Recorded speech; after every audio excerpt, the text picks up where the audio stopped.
Ukraine ಹಾಗೂ Russia ನಡುವಿನ ತಿಕ್ಕಾಟಕ್ಕೆ ಭಾರತೀಯರು ನಲುಗಿ ಹೋಗಿದ್ದು ವಿದ್ಯಾಭ್ಯಾಸಕ್ಕಾಗಿ ಉಕ್ರೇನ್ಗೆ ತೆರಳಿರುವಲ್ಲಿ ಹಲವು ವಿದ್ಯಾರ್ಥಿಗಳು ಭಾರತಕ್ಕೆ ವಾಪಸ್ ಆಗ್ತಾ ಇದ್ದಾರೆ. ಅವರಲ್ಲಿ ಪ್ರಥಮ ಬಾರಿಗೆ ಉಡುಪಿ ಜಿಲ್ಲೆಗೆ ಆಗಮಿಸಿರುವ ಉದ್ಯಾವರ ನಿವಾಸಿ ಮೃಣಾಲ್ ವಾಹಿನಿಯ ಜೊತೆ ಮಾತನಾಡಿದ್ದಾರೆ. ಏನು ಮಾತನಾಡಿದ್ದಾನೆ ಅನ್ನೋದನ್ನ ನೋಡ್ಕೊಂಡು ಬರೋಣ. Same day of the month. Same day, Friday. On 24th. Yeah. After that, two more times there was 2 more forms.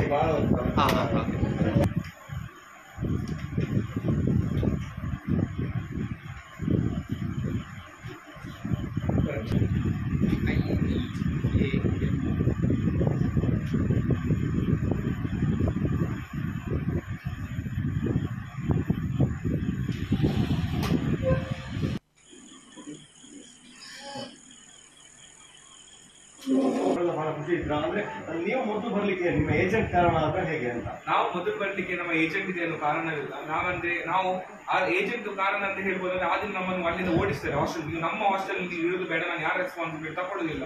ಇವನ್ ನಾವು ನಮ್ಮ ರೆಸ್ಪಾನ್ಸಿಬಿಲಿಟಿ ತಗೊಳ್ತೇವೆ ಅಂತ ಹೇಳಿದ್ರು ಅವ್ರು ಕೇಳಿಲ್ಲ, ನಮ್ಮನ್ನು ಕಳಿಸಿದ್ದಾರೆ. ಅಲ್ಲಿ ಹೋದ ನಂತರ ನಾವು ಅವ್ರ ಏಜೆಂಟ್ ಅವ್ರು ಬಿಟ್ಟು ನಮ್ಮನ್ನು ಹೋಗಿದ್ದಾರೆ. ಅವ್ರು ಅಲ್ಲಿದ್ದು ನ್ಯಾಷನಲ್ ಅವರು, ಅವರಿಗೆ ಎಂಟ್ರಿ ಈಸಿಲಿ ಆಕ್ಸೆಸ್ ಸಿಗ್ತದೆ ಯಾವ ಕಂಟ್ರಿ, ಯುರೋಪ್ ಕಂಟ್ರಿ. ನಾವು ಅಲ್ಲಿ ಹೋಗಿ ನಮ್ಮ ಇಮಿಗ್ರೇಷನ್ ಕ್ಲಿಯರ್ ಆಗಿದೆ. ಇಮಿಗ್ರೇಷನ್ ಕ್ಲಿಯರ್ ಆದ ನಂತರ ನಾವು ಅಲ್ಲಿ ಇಮಿಗ್ರೇಷನ್ ಕೆಲವು ಹಲವಾರು ಕಷ್ಟ ಬಂದು ನಡುವಲ್ಲಿ